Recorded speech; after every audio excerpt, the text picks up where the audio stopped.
Hey kids, welcome to our virtual Team Jesus Sunday School and our Kingdom Quest Carnival. I'm Deaconess Kim. And I'm Gordy. And today we have a fun game called The Secret of Friendship. Yeah, hang on, wait a minute. Deaconess Kim, What? you haven't told me the secret yet. Well, what do you mean? That's part of the game, Gordy. Well, yeah, but aren't I your friend? It's a secret about friendship, and we're friends. Tell me the secret. Well, Gordy, you'll learn the secret with the kids at home later. And of course I want you to be my friend. Yeah, you need all the friends you can get. It's not that. Sure, I need friends. We all do. And I would like to be your friend, Gordy, because I like you and because I think you're a pretty cool guy. Now, wait a minute.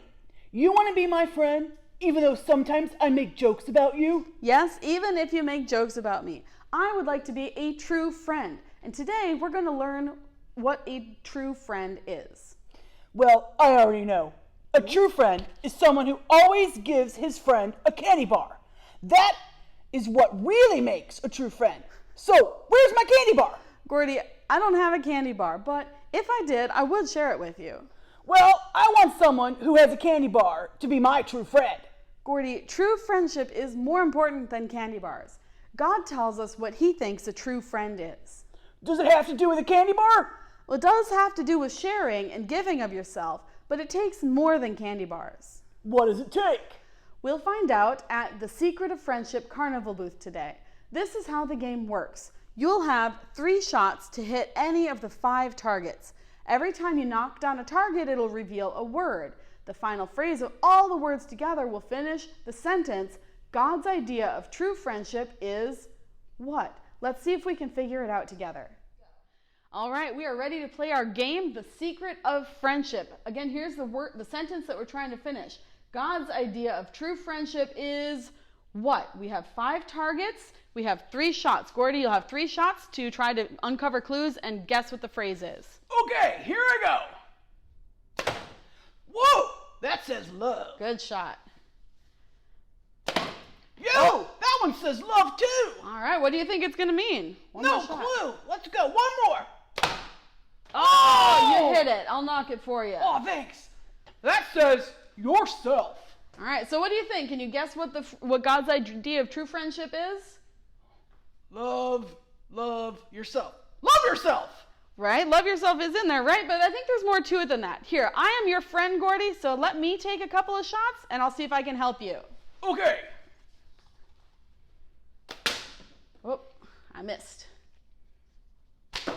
Oh. Oh, that says as you. All right. So it's what? Love something as you love yourself. All right. Take one more. Let's try it one more time. You hit it. I hit it. So let's take a look at what that last word is. Do you have a guess? Others. Can you read it, the whole thing? Love others as you love yourself. Right. That is God's idea of true friendship. Great job, Gordy. That was a fun game. Woohoo! We figured it out. The secret of friendship is loving others as yourself. That's right. And as a reward, here's a lifesaver for you, Gordy. Sweet, thanks. You really are a good friend. You're welcome, Gordy. Today's Bible event is also about friendship, Jonathan and David's friendship. Who's Jonathan?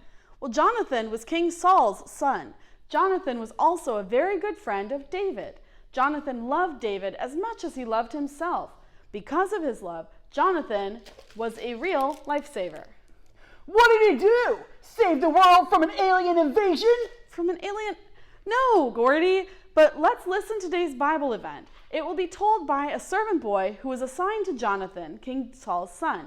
Jonathan showed David that he was a true friend. We'll listen to his story in a moment. But first, we have a craft this week. Jonathan used a bow and arrows to send a message to David. We won't be making a real bow, but a tiny simple one you can make at home. Let's give it a try. All right, since today's story has Jonathan sharing a secret message using a bow and arrows, I thought we'd make a cute little simple tiny bow that actually works. What you'll need for it is some popsicle sticks, some floss, and some Q-tips for arrows.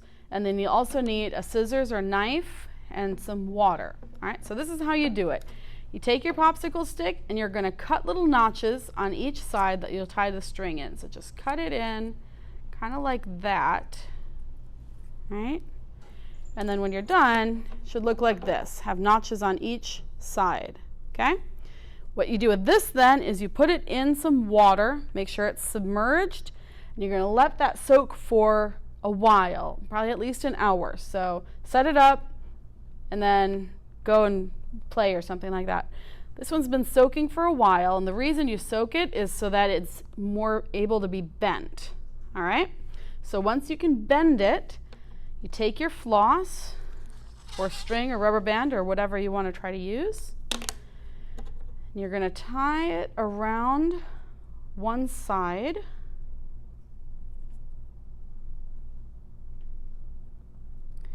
It might be easier if you dry your stick off first with napkins or paper towels.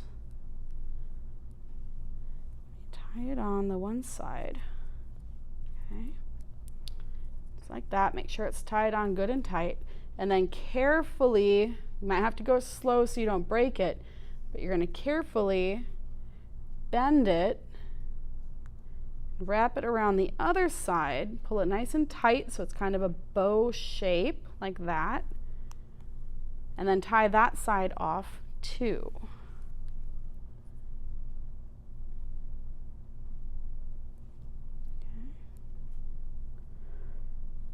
Sometimes it's easier if you have help doing this part. And there you go. And tie it good and tight. I just tied it once. You probably want to do it more than once. And then just use your scissors to clip off these extra ends. And you have a little bow. Now, bow fires arrows, right? So that's what your Q-tips are for. What you want to do with the Q-tip is cut off one of the puffy ends. So you have little arrows like that. You'll probably want a couple. And then the way you shoot it, it takes a little bit of practice, but you put the flat side that you cut off against the string, and then you can pull back and you can shoot. All right? So don't shoot at people. Be careful, but there you go. You can have your own little bow and arrow that you can make at home. So we have a special guest with us today to help us with our Bible event. So can you tell us who are you and tell us your story? My name was never important, but who I worked for is. I was assigned as the personal guard and servant of Prince Jonathan, the son of King Saul of Israel. I would like to tell you the story of what happened between Prince Jonathan and his best friend, David. I was part of Jonathan's secret message, and that is why I have these 3 arrows in my hand. As you have already heard, King Saul had grown to despise young David. I suppose he was jealous of David, because everyone loved David. David was a great military leader, and we could all see that the Lord was with him. No one loved David more than my master, Prince Jonathan. Jonathan had made an oath, a very strong promise, that he would always be friends with David. He had given David his princely robe, his sword, and his bow. With these gifts, Jonathan promised to always be David's friend. My master, Jonathan, was deeply sorry for the actions of his father, King Saul.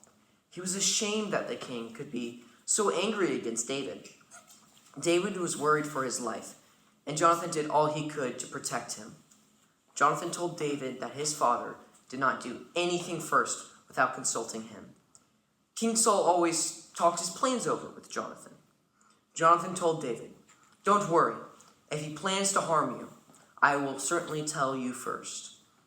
David still did not feel safe. He suggested a plan to Jonathan. "There is a feast soon, and Saul will expect me to be at his table. Instead of attending, I will hide. If Saul becomes angry because I am not there, then you will know that he intends to take my life. But if he speaks well of me, you can tell me. I will then know that it is safe for me to return." Jonathan promised to let David know. When the feast began, David's seat was empty. The first day of the feast, Saul did not say anything about David's absence. But by the second day, Saul let everyone see his anger. Jonathan stood up and said, "Father, David is loyal to you. Why are you so angry? Why do you want to hurt him? What has he done to deserve death? That is when I saw something so terrible. I could not believe my eyes. Saul's face turned red. He shouted at Jonathan at the top of his lungs in anger, "As long as David lives, you will never be king. You must bring him to me now, because he must die." When Jonathan refused to do this, Saul picked up his spear and threw it at him. Jonathan ducked in the nick of time, and the spear missed him. Jonathan and I went out to the field the next morning. I did not know David was hiding up in the rocks, and that Jonathan and he had planned a secret meeting. Jonathan shot 3 arrows, the arrows I had before, and told me to run and gather them. When I got to the area where I thought the arrows were, Jonathan hollered at me, "Isn't the arrow beyond you, much further away? Hurry, go quickly, don't stop." I looked for the arrows and found them. I brought them back to Jonathan, and he told me to leave. I did not know that when he hollered at me, it was a secret message that he was really giving to David. He was telling David that it was not safe around Saul, and that he should leave. Jonathan and David had worked out this secret message beforehand. Jonathan was even ready to tell David if it would be safe with Saul. If it would have been safe, Jonathan would have instead hollered, "The arrows are closer, on this side of you. Bring them back." I left the field, but later found out Jonathan and David had met. They both knew David would have to run away to save his life, and this made them both very sad, and they cried. Jonathan said, "I promise I will always be a friend in the name of the Lord. I will always watch out for you, and you will always watch out for me." Jonathan loved David even as he loved himself. That is true friendship. Gordy, what do you think of Jonathan and David's friendship? Wow, it was almost as if Jonathan risked his life for his friend David. I think that's true. Yeah, a friend like that can be a real lifesaver. Gordy, you know you have a friend who's a lifesaver too. Well, I know that I got lifesavers from my friend. You gave me some just a while ago. No, I mean this. Listen to what Jesus says in John chapter 15, verse 13. "Greater love has no one than this, that he lay down his life for his friends." Gordy, you know that Jesus gave his life for you, right? I guess that makes me his friend, doesn't it? It sure does. And do you know what he tells you because of that? What? He says this in Mark 12, verse 31. "The second most commandment is this, love your neighbor as yourself." Kind of like Jonathan did, huh? Yeah, and that's what we can do today. So would you pray for that as you close us? Sure. Dear God, Jesus gave his life for us. He really is a true friend. We need help being true friends too, so we can love others as we love ourselves, just like Jonathan and David. Thanks for giving us lots of great friends to be with here. In Jesus' name, amen. Thanks again for tuning in this week, boys and girls. Don't forget to be working on your summer Bible reading challenge. The nice part about it is that there are just 3 readings every week. So if you've fallen a little behind, you can still catch up. And that's it for this week. Thanks for watching and have a blessed week.